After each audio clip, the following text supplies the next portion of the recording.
Not the best start for the men in blue, getting under 70 in the first 10 overs, but over 100 in the last 10.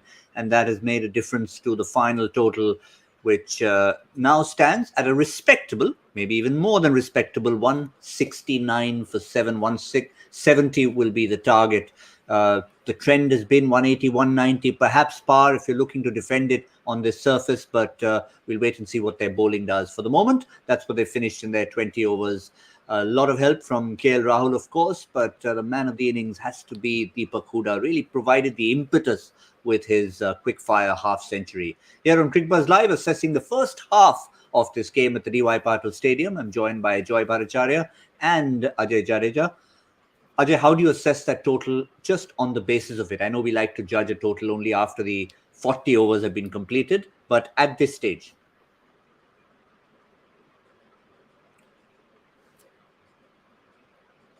It's the start. They didn't get a good start. And if you see in the middle overs, I mean, yes, you rightly said about Deepak Hooda, who went after the bowling, but runs did come in the middle. So it doesn't look like that there's something in the wicket that this total looks like it's above par or even par. So I think it's definitely a below par total. But it's a tough one to call because, with these starts, you don't know what kind of conditions they are. Normally, you look at a start and say, okay, the conditions have allowed you to get here. But they didn't get a great start. But Deepak Hooda came and played a counter-attacking innings. So that has put me into this doubt with this big ground. I don't know. Runs on board, I'm always with it. But if you just have to answer, it's definitely below par total. Yeah, we'll come to Deepak Hooda in a moment, but I'd just like Joy's opinion on the same, because if you assess that start, there are times when there is something in the wicket that has resulted in you being 32 for 3. But in this occasion, 2 out of those 3 were probably just soft dismissals. Quinton de Kock holding out, trying to play inside out. Evan Lewis was trying to clean the pitch, sweeping away. So in a sense, it wasn't necessarily the surface that had you 32 for 3. I in fact wanted Evan Lewis to be nominated and join the Aam Aadmi Party because he took out the broom very early today. Not very successfully though, but he definitely took out the broom. Look, I'll tell you what. If you look at this total and you see this is a very misleading scorecard because actually you get the feeling that KL Rahul did a lot of the early aggression, but it wasn't him at all. Deepak Hooda was a guy who carried it, and only after he got out did KL Rahul get into the attack. My belief is this, given the fact that this Sunrisers batting order is not yet settled in, I think this is a pretty decent total. 170 to chase for a team that's gone down, lost by for that many runs in the first time. I think lost for 100 odd runs or 60 odd runs they lost by. So I think that is going to have a very significant impact on them. And look, they don't have, if you remember, that top 6 has 2 relatively unknown quantities, which is Abdul Samad and Abhishek Sharma. I mean, talent, there's no doubting their talent, there's no doubting their ability, but 2 of your top 6 guys are not settled international players. Okay. And you don't bat that deep down as well. Romario, so I assume that they look at last match in Washington, so they will not bat at 7 or 8, but he'll bat earlier than that. But so far, Romario Shepherd has not proven that he's still not the goods as far as India is concerned. So really, it's up to Kane Williamson, Rahul Tripathi, Nicholas Puran, Aiden Markram. Those are the 4 guys who've got to take responsibility today. And that certainly looks like lethal enough to chase it down. But before we go forward, let's just go back, Ajay, and talk about Deepak Hooda. Because it was just, when he walked in to join KL Rahul, they were in a spot of bother. Rahul is the aggressor, but he had to, in his mind, tell himself, listen, I can't be the aggressor. I need to stay deep, which means if the runs had to come, it could only come from the bat of Deepak Hooda. Yeah, at that stage, he had to take that chance. And we see that with modern day cricket. You saw that last night when Mahendra Singh Dhoni is batting with Shivam Dube. I mean, when you look at their class and abilities, these are the guys who you expect can score at a faster rate. But I think that they value those wickets more and allow the youngsters to, throw their bat or play with that freedom and try and, see away that pressure period of 3-4 overs. Not even if you lose a wicket, it should be the younger man and not the, big established man. But Deepak Hooda has batted brilliantly throughout this tournament. Even in that first game, he understands the situation of the game. And I don't think the advantage that the opposition had at that stage, they could carry on with it just because Deepak Hooda played that kind of a knock. And he's shown himself in some kind of form, creeping up that list for the orange cap, now in third place behind Josh Butler and Ishan Kishan, both of whom have played some big innings. So Hooda's got it in relatively smaller innings, but Joy obviously showing his temperament as much as his talent for being able to hit the shots. Yeah, and I think he's had a bit of a journey. Went there. He's basically a Haryana boy. Goes and plays there. Goes in Baroda, plays there. Kunal Pandya and he famously have a falling out. He leaves there. I think he played in Rajasthan. He went to play in Rajasthan after that. And sorry, did he go to Rajasthan or he went? Correct, He went to Rajasthan. Yeah, he went to Rajasthan. And I think he really proved himself out there. He's a fighting cricketer. Look, again, under 19 India prospect, rated very highly, who came close, came into India contention and then sort of fell off the cliff. But he's always had the talent and he's always had the gumption, as you say. He's a fighter. Now, that doesn't always work well. It doesn't work well in all circumstances. But I think Gautam and both, Andy Flower are guys who are fighters themselves. They'll appreciate a guy with a little bit of fight to him. And I think he fits in perfectly into the culture of this team. So I think he's really enjoying himself. And that's a very important part, When a player feels at home, saying that this environment is for me, add 15% to his abilities in the team. But as far as their finish was concerned, we had a little chat about where the new man, the tall 6'8" Jason Holder, would bat in the batting order. Ajay, number 8, you'd have to say, in all fairness, I know Ayush Badoni has been tried and tested, but did that feel one position too low for Holder? Or maybe 2 positions too low? Well, it is. I mean, it's a call that you'll have to make because, Kunal also you expect. Ayush has done well. So, whether you want to send him or not, those are calls you take. And especially with Kunal, at least actually second ball, he pulled.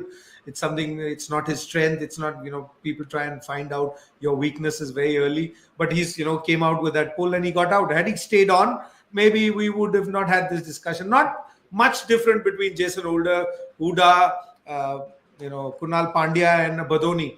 And as Joyda said in earlier show when we started off, that Gautam would like to rotate between these 4. There'll be days that you will make these calls. Some will work, some won't. For me, Jason Holder, if he has to go up the order, then it goes right up, 3 or 4, because I think he's capable of playing longer innings and and not just striking it, but even moving the field, and with his reach, he has a huge advantage. But it's a call that somebody will have to take, and it's a tough one to take. And especially if you're backing Manish Pandey and you still want to carry on with him, where else can you send him? But as far as the bowling was concerned, it was the most dramatic bowler on display didn't end up bowling his 4 overs, Joy. I mean, it was a pleasure to watch just to see the ball coming out at 150 plus, but the batsmen did well to take advantage. They used the pace to their advantage, unfortunately for Umran Malik. Yeah, they played him very well, and there was a couple of balls. There was an in-swinging Yorker to KL Rahul particularly. You looked at that and you wondered how it required a batsman of the class of Rahul to keep it out. And I think that's the thing, that he's fast. Maybe his action doesn't allow the slow one, and Ajay will know better whether his action allows him to be able to bowl a very effective slow one. But again, sometimes, and you say, perhaps he doesn't need to bowl a slow one, perhaps he just needs to know his length. Like today, what Bhuvaneshwar Kumar did, especially in the first 2 overs, was he was bowling so wicket to wicket that the batsmen were finding it very difficult to take risks. Because the point is, you miss it, you try anything horizontal bat, you miss, either he'll hit pad or he'll hit wicket. And he kept that length so tight. And I think that's something that Umran Malik can look at and say. And of course, the reason why Bhuvaneshwar can do that very effectively is also he comes so close to the wicket. So he gives you very little angle to play with, whereas, whatever it is, Umran is slightly wider of the wicket, so he gives you a little bit of an angle to play with. But look, this young man may have gone for 39 for 0. Expect them to keep bowling him. And my feeling is that against a lot of sides, look, this side has, still had people like Jason Holder when they were 6 down, okay, and Ayush Badoni. But a lot of sides, when they're 6 down, and 18th over, 19th over, there's somebody of the pace at 150. A lot of teams, this guy's going to be very destructive in those last 2 overs. Because, a guy who's not a classic batsman to, take balls at 150 and to be able to hit them comfortably is not that easy. So, in fact, I was even thinking that they might just give him a chance instead of Romario and say, just bowl at your fastest, don't bowl, but just because the two batsmen were Holder and who's a very experienced international player, and Ayush Badoni, they probably didn't risk it. Expect him to bowl a lot of end-over balls soon. Just finish off on Bhuvaneshwar Kumar. Ajay, we don't often talk about someone who's not got a wicket, but the most economical bowler in the lineup. He had to, bowl his disciplined line, and I think that's maybe saved them about another 20 runs. Yep, especially the second spell. I think the first spell, Joyda said, you talked about it. I think the second spell, and what I saw today was heartening because, he bowled that last over that he bowled, all 6 Yorkers. He tried going for it, and not the Yorkers that some of the teams use outside off stump. I think the calls that people make now is not to go wrong. When you bowl a Yorker and you take a chance, yes, if you don't get it right, yes, you'll get back for a 6. But the difference is when you bowl that wide outside off stump Yorker, even when you get it right and the batsman misses, he's still at the crease. And that wicket makes a difference. And I firmly believe that it's the wicket wala Yorker that will do well. People take chance saying, no, I'll bowl a slower one. If he hits it, he hits it. So it's not about backing yourself. Others are not backing themselves as much as, Bhuvaneshwar Kumar did today. He bowled 6 out of 6. Today he got all of them right. There will be a day that he might not get it right. But at least when he's bowling, his intention is to make sure that what he's bowling is the most difficult one. So if he can execute it, he's a winner. Whereas some of the guys, I feel, what they say is, yaar, Yorker miss ho gaya na, to chakka lag jayega. So you're not backing yourself to do what you're trying to do. I think there's a lesson to be learned from everyone. Because last night we saw, what was his name? Jordan also do that. So if you can bowl a Yorker towards the end, it is the most difficult ball. Just because people don't have the ability, I think they go to slower ones or bowl a length ball and say, oh, I'm trying to disguise the batsman. But this is the ball that you need to bowl. And you're absolutely right. I mean, the difference in few runs short that we feel the other team is because of what Bhuvaneshwar Kumar did today.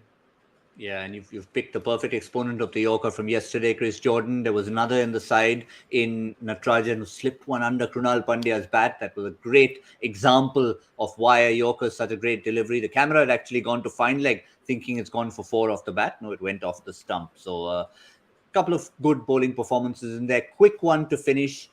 2 contrasting people out there to open the batting for the Orange Army. On the one hand, the vastly experienced Kane Williamson. On the other side, Abhishek Sharma, been given a new role, a responsible role. Quick word from both of you on what to expect from Abhishek Sharma. Joy?